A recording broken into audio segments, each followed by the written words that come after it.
तो स्टार्ट करते हैं। आज हम लोगों का टॉपिक है यूकैरियोटिक रेप्लिकेशन। तो यूकैरियोटिक रेप्लिकेशन को स्ट्रांगली समझने के लिए आपको प्रोकैरियोटिक रेप्लिकेशन बिल्कुल क्लियर होना चाहिए और होप आप लोगों ने वो रिवीजन कर लिया होगा, क्योंकि बिना उसके समझे यहाँ पे फिर चीज़ें समझ में नहीं आएंगी, क्योंकि बस सिर्फ जो मैकेनिज्म वहाँ पे डिस्कस हुआ है मैकेनिज्म वैसा ही रहता है ऑलमोस्ट, बट जो प्रोटीन है वो बदल जाती हैं, राइट। रेप्लिकेटर्स हैं वो बदल जाते हैं, नाम या टर्मिनोलॉजीज बदल जाती है यहाँ पे। हाँ, ऑब्वियस सी बात है, यूकैरियोटिक है, बड़ा क्रोमोसोम है तो मल्टीपल रेप्लिकेटर्स होते हैं, मल्टीपल ओरिजिन साइट होती है और बाई डायरेक्शनल मूवमेंट तो होता ही है। और दूसरी चीज क्या है कि हाईली या कह सकते हैं टाइट रेगुलेशन होता है, जैसे कि वहां पे भी रेगुलेशन हम लोगों ने देखा था, यहाँ पे भी टाइट रेगुलेशन होता है।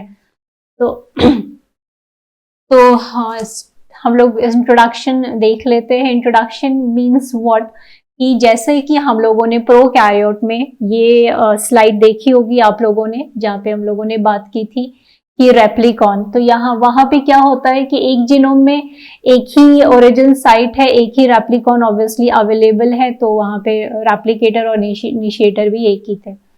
यहाँ पे क्या है कि मल्टीपल बड़ा क्रोमोसोम होता है, राइट, और उस स्पीड से उसको पूरा रेप्लिकेट करना होता है, तो यहाँ पे मल्टीपल रेप्लिकॉन अवेलेबल होंगे, ठीक है, मल्टीपल सेगमेंट्स होंगे वैसे डीएनए के, जो कि रेप्लिकेशन या रेप्लिकॉन यूनिट की तरह काम करें। हम लोगों ने बात की थी कि रेप्लिकॉन एक्चुअली में होता क्या है। तो रेप्लिकॉन क्या होता है, रेप्लिकॉन के पास दो चीजें होनी चाहिए। रेप्लिकॉन मीन्स वो डीएनए सेगमेंट जो कि कैपेबल है रेप्लिकेशन को स्टार्ट करने के लिए। तो दो चीजें रिक्वायर्ड होती हैं, एक होता है रेप्लिकेटर और एक होता है इनिशिएटर। हम लोगों ने बात की थी कि जो डीएनए सीक्वेंस है उन्हें हम सिस एक्टिंग एलिमेंट कह सकते हैं, राइट। या ऑब्वियस सी बात है, बार बार जो है एक वर्ड अब यूज होना शुरू होगा, एलिमेंट, ठीक है। तो ये क्या होता है, एलिमेंट क्या होता है, element is actually a DNA sequence, DNA sequence जो कि कोई स्पेसिफिक रोल में इन्वॉल्व हो रहा है, या और रोल में इन्वॉल्व हो रहा है या कोई प्रोटीन इससे आगे बाइंड कर रही है और फिर ये कोई फंक्शन कर रहा है, ठीक। तो आप यहाँ पे समझ सकते हैं कि जैसे कि आप लोगों के पास प्रोकैरियोट में 4 टैंडम रिपीट्स पाए जा रहे थे 9 बेस पेयर के, जो 4 टैंडम रिपीट्स थे, तो वो क्या थे, एक प्रकार के डीएनए एलिमेंट्स थे, जहां पे डीएनए ए प्रोटीन आके बाइंड कर रही थी, तो उन्हें हम सिस एक्टिंग एलिमेंट्स कहते हैं या डीएनए एलिमेंट्स कहते हैं या रेप्लिकेटर कह सकते हैं। तो रेप्लिकेटर को डिफाइन करना होता है तो हम ऑब्वियसली वही टर्म यूज करेंगे कि yes, replicator are a kind of DNA elements, right, which are actually a 6 acting DNA sequences. तो देखिए दोनों ही बातें साइमल्टेनियसली आ गई, क्योंकि आप लोग देखते होंगे कि कितना बारीकी से कभी कभी स्टेटमेंट्स में थोड़ी सी चीजें बदल जाती हैं और पूरा अर्थ उसका बदल जाता है। तो यहाँ पे आपने तो इसको डिफाइन करने के लिए आप दोनों ही चीज को क्या कर सकते हैं, इंडल्ज कर सकते हैं कि replicators are actually a kind of DNA elements which are actually a cis acting sequences. Cis acting means उसी डीएनए सेगमेंट्स में पड़े होते हैं, प्रेजेंट होते हैं, जिसका कि रेप्लिकेशन होना है, ठीक।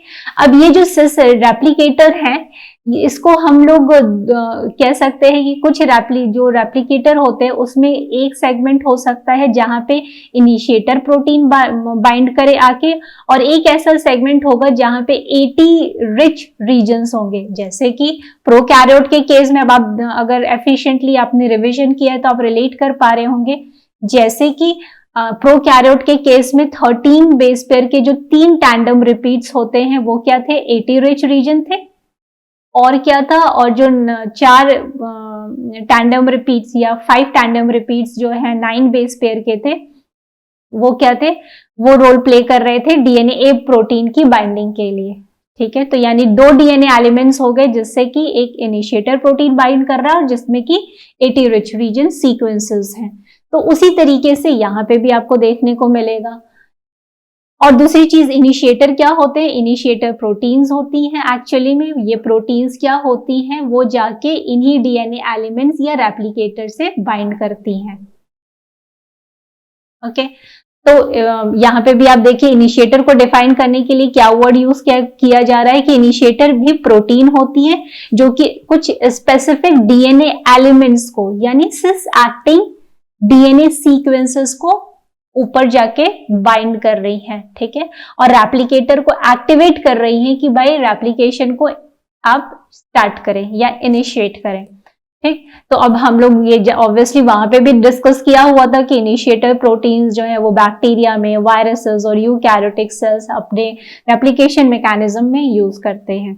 वहां पे हम लोगों ने और भी एक बात की थी कि अगर हम लोग यूकैरियोटिक सेल्स की बात करें तो क्योंकि वहां पे बहुत सारे रेप्लिकॉन यूनिट प्रेजेंट होंगे और इस तरह के रेप्लिकेटर इनिशिएटर सीक्वेंसेस देखने को मिलेंगे जो कि पार्टिसिपेट कर रहे हैं क्या करने में, तेजी से बड़े क्रोमोसोम को डिवाइड करने में, क्योंकि इकोलाई में तो एक ही रेप्लिकॉन है क्योंकि वो सफिशिएंट एनफ है, और यहाँ पे हमें बड़े क्रोमोसोम के लिए मल्टीपल रेप्लिकॉन यूनिट्स चाहिए यानी मल्टीपल ओरिजिन साइट।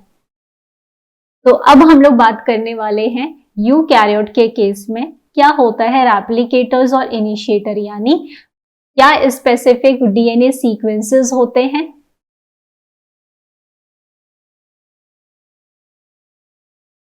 क्या स्पेसिफिक डीएनए सीक्वेंसेस होते हैं, उन्हें हम क्या नाम देते हैं, और इनिशिएटर प्रोटीन्स यानी कि प्रोटीन्स कौन कौन सी होती हैं जो कि ये मिलके क्या करेंगी, रेप्लिकेशन को इनिशिएट करेंगी। आप लोगों को उस समय भी पता चल गया होगा कि इनिशिएशन जो है वो फेनोमेना कितना इम्पोर्टेंट है, चाहे वो प्रोकैरियोटिक का केस हो चाहे यूकैरियोटिक का केस हो। ठीक, तो यहाँ पे भी हम लोग वही देखने वाले। तो यहाँ पे अगर हम लोग बात करें, हम लोग तीन चीजों को लेके चल रहे हैं। एक हो गया कि वो वायरस जो कि यूकैरियोटिक को एज अ होस्ट डील करता है, तो वो कौन सा है, SV40। It's a kind of you can say simian virus जो कि मॉडल ऑर्गेनिज्म है, बहुत सारे उसमें रिसर्च में यूज किया जाता है, इसकी स्टडी की जाती है। तो इतना ध्यान में रहना चाहिए कि एक तरह से पूरा मॉडल सिस्टम, ठीक है, यूज किया गया है डीएनए, यूकैरियोटिक डीएनए रेप्लिकेशन को समझने के लिए। ठीक है, तो इसकी बात करें तो यूकैरियोटिक ये वायरस है। तो अगर हम लोग देखें तो इसके पास क्या हम लोगों को दिख रहा है, ये जो पूरा डीएनए सीक्वेंस सेगमेंट है, इसके पास आपको मिल रहा है 4 पेंटामर बाइंडिंग साइट जो कि हम लोग P से डिनोट किए हैं। ओके, और इस पेंटामर साइट से इनिशिएटर प्रोटीन्स आके बाइंड करेंगी। जैसे वहां पे क्या था प्रोकैरियोटिक के केस में, ऐसे ही 4 टैंडम रिपीट्स थे। यहाँ पे 4 पेंटामेरिक है, वहां 9 मर था, वहां 9 बेस पेयर का था, यहाँ पे 5 बेस पेयर के 4 हैं, वहां पे 9 बेस पेयर के 4 थे। और यहाँ पे कौन सी इनिशिएटर प्रोटीन आके बाइंड कर रही है, लार्ज T एंटीजन। और यहाँ पे एक और 20 बेस पेयर का अर्ली पैलिंड्रोमिक जो है वो भी पाया जाता है। This is EP means early palindrome sequences पाए जाते हैं जहां पे डीएनए अनवाइंड होगा। तो आप फिर से रिलेट कर सकते हैं कि जैसे वहां पे 13 बेस पेयर के पाए जा रहे थे, यहाँ पे क्या पाया जा रहा है, 20 बेस पेयर का अर्ली पैलिंड्रोम। वहां पे 13 बेस पेयर के 3 टैंडम रिपीट्स, यहाँ पे 20 बेस पेयर के 2 इस तरीके से अर्ली पैलिंड्रोमिक सीक्वेंस पाए जा रहे हैं जो कि ऑब्वियसली 80 रिच होंगे जहां से अनवाइंडिंग शुरू होगी। नेक्स्ट बात करते हैं यूकैरियोट के केस में। दूसरा केस है unicellular organism which is saccharomyces, right. यहाँ पे इसको भी देख लें तो अगर इसको हम लोग ध्यान से देखें तो इसके पास क्या है, डीएनए एलिमेंट्स है। मैंने पहले ही बताया कि डीएनए एलिमेंट्स वर्ड यूज किया जा रहा है रेप्लिकेटर्स के लिए कि replicators these are actually a DNA elements या डीएनए स्पेसिफिक सीक्वेंसेस जहाँ पे इनिशिएशन के लिए जो मदद कर रहे हैं। तो अगर हम लोग बात करें कि सैक्रोमाइसिस के पास कितने एलिमेंट्स हैं, तो आप कहेंगे सैक्रोमाइसिस के पास 3 एलिमेंट्स है, which are A elements, B1 elements and B2 elements. A elements अगर देखा जाए तो ये काफी कंजर्व सीक्वेंस होता है, और जो B1 है वो थोड़ा लेस कंजर्व सेगमेंट्स होते हैं ये। और A एलिमेंट क्या होता है, ये 11 बेस पेयर इसके पास कंसेंसस सीक्वेंसेस होते हैं, कोर कंसेंसस सीक्वेंस। और B1 एलिमेंट से कौन बाइंड करता है, B1 एलिमेंट से बाइंड करता है इनिशिएटर प्रोटीन, और कौन सी initiator protein, ORC, origin recognition complex. ये याद रखना है, ये याद रखना है। दूसरी चीज कि ये जो पूरा रेप्लिकेटर है इसका, सैक्रोमाइसिस का, इसको हम लोग क्या कहते हैं, autonomous replicating sequence, autonomous replicating sequence.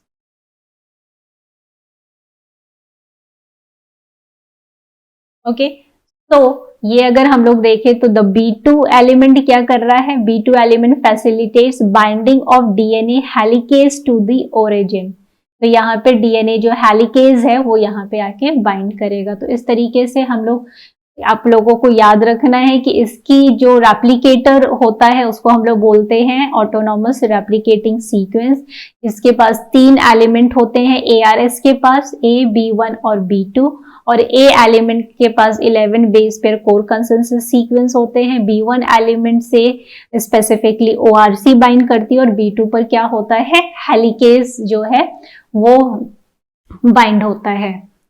अब बात आते हैं मल्टी सेल्यूलर यूकैरियोट की केस में। तो अगर मल्टी सेल्यूलर की बात करें, क्योंकि अभी भी बहुत सारे रिसर्च इस पे काम चल ही रहे हैं, और इनके पास भी एक स्पेसिफिक साइट होती है, यहाँ पे स्पेसिफिक साइट होती है जहां पे एक्चुअली में वही दोनों चीजें होंगी, एक AT रिच रीजन होगा, AT रिच रीजन होगा, और एक वो रीजन होगा जहां से इनिशिएटर प्रोटीन बाइंड कर रही है। पर एक्चुअली में ये जो साइट्स हैं ये थोड़े वेरिएबल हो सकते हैं, और बहुत सारी जो हैं ओरिजिन साइट्स जो हैं हो सकती हैं, बहुत सारे ओरिजिन साइट्स हो सकते हैं। ठीक है, जैसा कि केसेस में देखा गया, माउस के केस में लगभग 25,000 to 26,000 in some books, approximately इतना जो है देखा गया, पाया गया है कि ओरिजिन्स जो हैं वो साइट्स जो हैं वो प्रेजेंट होते हैं। ठीक है, तो हम लोग बेसिकली किस पे कॉन्सेंट्रेट करेंगे, सैक्रोमाइसिस पे। ठीक है, तो यस, तो ये हो गया, ये हम लोग ने तीनों ही चीजों को, रेप्लिकेटर्स के बारे में देख लिया। दूसरी चीज जो हम लोग को ध्यान में रखनी है, जो बार बार चीजें आएंगी, और ये अब आप लोगों का बहुत स्ट्रॉन्ग बोल सकते हैं कॉन्सेप्ट क्रिएशन आपको खुद करना होगा, क्योंकि यहाँ पे एक्चुअली कह सकते दो चीजें अलग अलग आप डील करते हो। क्योंकि जब आप सेल बायोलॉजी में सेल साइकिल आप पढ़ेंगे तो वहां पे सेल साइक्लिन में बहुत सारी आपको साइक्लिन CDKs देखने को मिलते हैं, और ये साइक्लिन CDKs जो हैं सेल साइकिल को गवर्न करने के लिए रिस्पॉन्सिबल हैं। साइक्लिन G1 में अलग साइक्लिन CDK रिस्पॉन्सिबल है, फिर अर्ली एस फेज और लेट एस फेज में दूसरे साइक्लिन CDKs हैं, एंड सो ऑन। ठीक, यहाँ पे अलग है माइटोसिस जो गवर्न कर रहा है।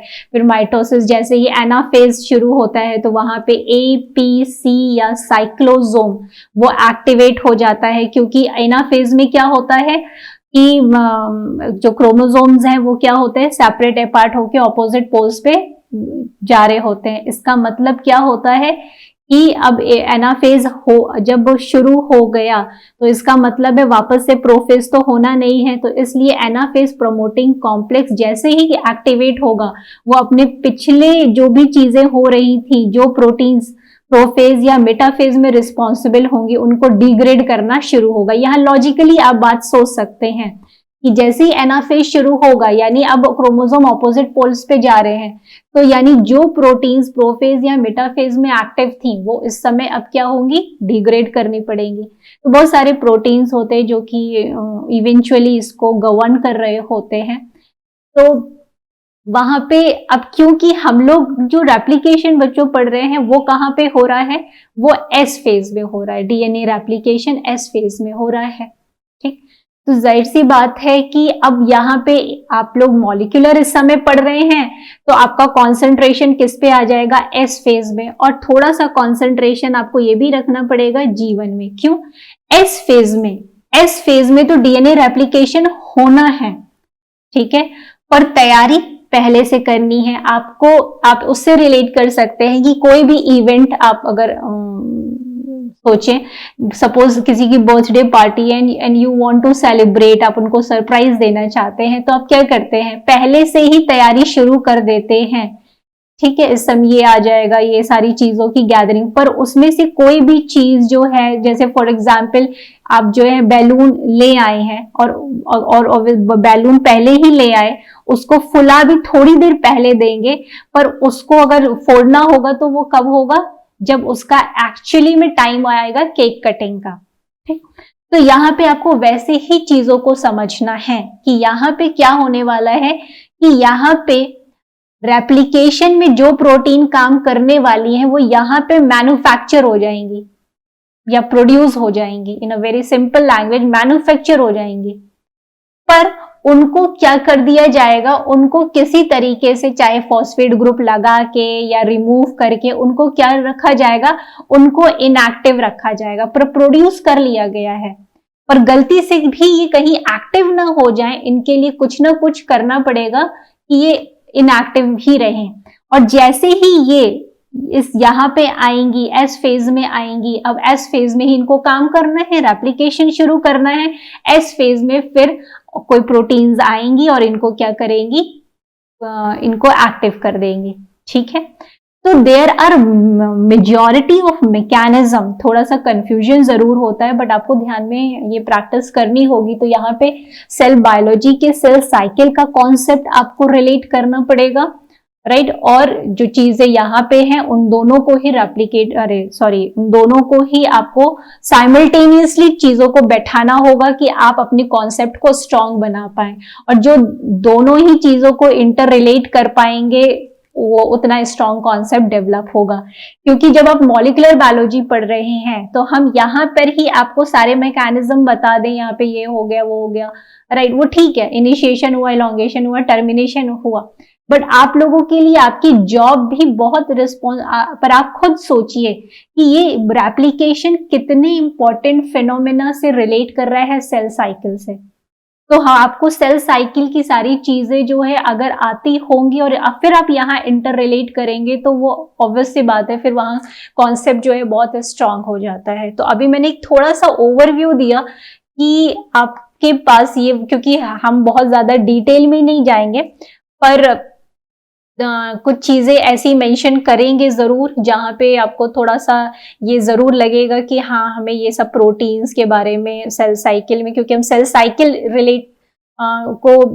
साइकिल को डिस्कस नहीं करने वाले, पर सेल साइकिल की प्रोटीन्स आएंगी, प्रोटीन्स जरूर आएंगी, ठीक है, जो कि आपको रिलेट करना होगा। इसके लिए आपको ये वाले कॉन्सेप्ट स्ट्रॉन्ग में रखने होंगे, ठीक, तो फिर इंटरेस्टिंग होगा। ठीक, तो अभी आप लोगों ने क्या समझ लिया कि कोई भी फेज चल रहा है, देखिए सबसे बड़ी बात है कोई भी फेज चल रहा है, ये सिर्फ एस फेज के साथ ही नहीं है, कोई भी फेज चल रहा है। तो जिस समय जो फेज चल रहा है उस समय उसकी हर प्रोटीन्स को एक्टिव रखा गया है, उसकी हर प्रोटीन, जिस समय एस फेज चल रहा होगा तो उसमें काम करने वाली, डीएनए रेप्लिकेशन करने वाली सारी प्रोटीन्स को एक्टिव रखा गया होगा। पर उनकी मैन्युफैक्चरिंग की कहाँ की गई होगी, पहले ही फेज में कर दी गई होगी, फिर उनको इनएक्टिव। इतना कम से कम अभी दिमाग में बैठा लीजिए कि कोई भी चीज होती है तो वो पहले ही बन जाती है, उसको इनएक्टिव फॉर्म में करके रखा जाता है, फिर जैसे ही वो फेज आता है उसको एक्टिव कर दिया जाता है। और मैंने बोला इनएक्टिव करने के तरीके या एक्टिव करने के तरीके क्या क्या हो सकते हैं, चाहे वो फॉस्फोराइलेशन हो, चाहे वो डीफॉस्फोराइलेशन हो, ठीक, या ये भी हो सकता है कि कोई और प्रोटीन हो और उसने एस वाली प्रोटीन को, मान लीजिए ये एस प्रोटीन है, ये एस प्रोटीन है, सॉरी ये एस प्रोटीन है, पर इसको किसी और प्रोटीन में रखा है, ये प्रोटीन जो है एस फेज में काम करेगी, इसका काम है एस फेज में, पर चूंकि अभी ये प्रोटीन जो है शायद जीवन फेज में ही है, तो हो सकता है कोई और प्रोटीन इसको बाइंड करके रखे, और जैसे ही एस फेज आएगा, जब एस फेज आएगा तो ये प्रोटीन जो है इसको कोई और आके इसका कन्फर्मेशन चेंज कर देगा, और ये वाली जो प्रोटीन है ये एक्टिव हो जाएगी और ये फिर एस फेज में काम करने लगेगी। तो कहने का मेरा टोटलिटी में मतलब यही है कि ये जो मैकेनिज्म होते हैं कि किस तरीके से कोई प्रोटीन को इनएक्टिव करके रखा गया है, और जैसे ही उसका फेज जो है ऑन होता है उस प्रोटीन को एक्टिव किया जाता है। तो इस तरह के मैकेनिज्म हो सकते हैं जहां पे प्रोटीन्स जो हैं डिफरेंट फेजेस की प्रोटीन्स को एक्टिव या इनएक्टिव करने में रोल प्ले कर रही हैं। ठीक है, तो थोड़ा आप लोग बस मेन आप लोगों को करना क्या है कि सेल साइकिल का जो कॉन्सेप्ट है उसको साथ लेते हुए थोड़ा सा समझेंगे तो अच्छा रहेगा आपके समझने के लिए। चेक पॉइंट्स की अभी बात नहीं हो रही है कि चेक पॉइंट्स जैसे आप आगे कि यहाँ पहले चेक होगा कि भाई यहाँ पे चेक पॉइंट्स है कि पूरा अच्छे से रेप्लिकेशन हो गया या नहीं हो गया, राइट। तो अभी चेक पॉइंट्स की बात नहीं हो रही है, अभी स्पेसिफिक फेजेस की बात हो रही है, ठीक है, उसको रिलेट करना है। दूसरी बात ये है कि यही सारा जो रेगुलेशन है, चाहे वो आप सेल साइकिल में पढ़ रहे हो, चाहे वो आप मॉलिक्यूलर बायोलॉजी में पढ़ रहे हो, तो ये दोनों ही चीजें क्या रिलेट करती हैं। जब आप माइटोसिस मियोसिस को भी समझते हैं तो वहां पे किया क्या जा रहा है, बहुत ध्यान दिया जा रहा है कि गलती से भी रेप्लिकेशन जो है, इसका रेप्लिकेशन होना है तो ये रेप्लिकेशन एक ही बार हो। एक बार अगर सेल साइकिल चल रही है तो इससे क्या बने, दो ही डॉटर सेल्स इसकी बने ना, तो यानी एक ही बार सेल साइकिल चलेगी और दो डॉटर रेप्लिकेशन होंगे। ऐसा नहीं है कि एक ही, पता चला अभी एक ऑन था, एक बन रहा है, फिर उसके बाद फिर से डॉटर सेल ने फिर उसी साइकिल में एक और डॉटर डीएनए बना दिया, तो ये नहीं होगा। जैसा कि हम लोगों ने अभी किस में देखा था, प्रोकैरियोट के केस में बहुत ही डिटेल में हम लोगों ने देखा उसका रेगुलेशन कैसे सेक ए डीएनए ए प्रोटीन कर रही हैं। उसी तरीके से आपको यहाँ पे भी देखना है कि यहाँ पे भी अपने एक मैकेनिज्म होते हैं कि जो रेप्लिकेटर्स हैं, ठीक है, ये पता चाहिए क्योंकि बहुत सारे रेप्लिकेटर्स होते हैं, और रेप्लिकेटर्स भी क्या हो कि बार बार वो एक्टिवेट हो जाएं। तो यानी जैसे ही डॉटर सेल का रेप्लिकेटर कॉपी हुआ पेरेंटल से, तो उसको एक्टिव नहीं करना है, ठीक है, जो कि अभी हम लोग देखेंगे। तो इस पॉइंट को आपको स्टेटमेंट को याद रखना है कि eukaryotic chromosome are replicated exactly once per cycle cell. एक बार में एक ही बार वो रेप्लिकेशन करेगी। कैसे करेगी? Via a specific or you can say in a kind of very tight format of cell regulation, ठीक है, तो रेगुलेशन उसका बहुत टाइट होता है। दूसरी चीज ये है कि रेप्लिकेटर्स को इनएक्टिव रखेंगे तो ही जो है एक बार रेप्लिकेशन होगा, क्योंकि रेप्लिकेटर्स बार बार एक्टिवेट होते जाएंगे। फॉर एग्जाम्पल ये 1 2 3 4 5 यहाँ पे 5 रेप्लिकेटर्स दिए हुए हैं, ठीक है, लीनियर क्रोमोसोम है, बड़ा क्रोमोसोम है, तो ये एक हो गया, 2 3, इतने 5 रेप्लिकेटर्स हैं, ठीक। तो जैसे मान लीजिए कि अभी यहाँ पे डायग्राम में जैसा दिखाया गया 3 और 5 जो है रेप्लिकेटर जो है यहां से रेप्लिकेशन शुरू हुआ, बाई डायरेक्शनल मूवमेंट भी शुरू हो गया है। अब यहाँ पे देखें, जब ये इसका डीएनए ये बना होगा तो यानी कि ये रेप्लिकेटर कॉपी हुआ, ये जो रेड में दिख रहा है ये क्या है, एक तरह से डीएनए डॉटर स्ट्रैंड है। तो ये जो डीएनए डॉटर स्ट्रैंड है इसमें क्या है, ये भी एक तरह से डीएनए डॉटर स्ट्रैंड के पास क्या है, ये इसके पास रेप्लिकेटर ही तो कॉपी हुआ है। रेप्लिकेटर पूरा डीएनए स्ट्रैंड यहाँ पे कॉपी होगा, देख जैसे ये स्ट्रैंड बन रहा है, डीएनए की कॉपी बन रही है, डॉटर स्ट्रैंड बन रहे हैं रेड में। पर इस पोर्शन पे अगर हम देखें, ये जो पोर्शन है वो क्या है, रेप्लिकेटर है।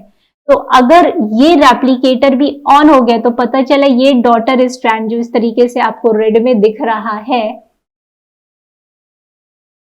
इस तरीके से दिख रहा है, अगर इसका भी रेप्लिकेटर ऑन हो गया तो क्या होगा, ये भी क्या करेगा, स्टार्ट कर देगा रेप्लिकेशन, और पता चला ये भी एक बना रहा है, तो क्या होगा, गड़बड़ हो जाएगा। तो पॉइंट ये है कि जैसे ही ये वाला रेप्लिकेटर ऑन हुआ, ओरिजिन साइट यहां से एक्टिवेट हुई, रेप्लिकेशन फॉर्क बना और यहां से डीएनए कॉपी हुआ, जिसके पास रेप्लिकेटर सीक्वेंस है, ये भी गलती से कहीं फिर से रेप्लिकेशन ना शुरू कर दे तो इसको क्या कर दिया जाता है, ऑफ कर दिया जाता है। ये तुरंत ऑफ कर हो जाता है, ये जो दिखाया जा रहा है ऑफ हो गया, यहाँ पे ये ऑफ हो गया। ठीक है, जैसे ही इस साइड पे, तो ये एक तरह का रेगुलेशन मैकेनिज्म है। ठीक, अब आप देखें ओरिजिन 1 जो है शुरू हो गया है और वो बाई डायरेक्शनली क्या कर रहा है, ग्रो कर रहा है। तो जब वो ग्रो करेगा तो जाहिर सी बात है अपने बगल वाले रेप्लिकेटर के पास पहुंचेगा। तो जब बगल वाले रेप्लिकेटर के पास पहुंचेगा, अभी वो ऑन हुआ नहीं था, मतलब वो रेप्लिकेशन फॉर्क के मूवमेंट से क्या हो रहा है, ये रेप्लिकेटर ऑन होने की संभावना हो सकती है, पर ऐसे यहां पे भी वो क्या कर दिया जाएगा, इनएक्टिव। पर इसको क्या करते हैं, ओरिजिन 2 जो है वो क्या हो रहा है, पैसिवली रेप्लिकेशन यहां दिखा रहा है। क्यों दिखा रहा है कि वो फॉर्क के मूवमेंट की वजह से क्या हो रहा है, वो उसका जो रेप्लिकेटर है वो ऑन हुआ है।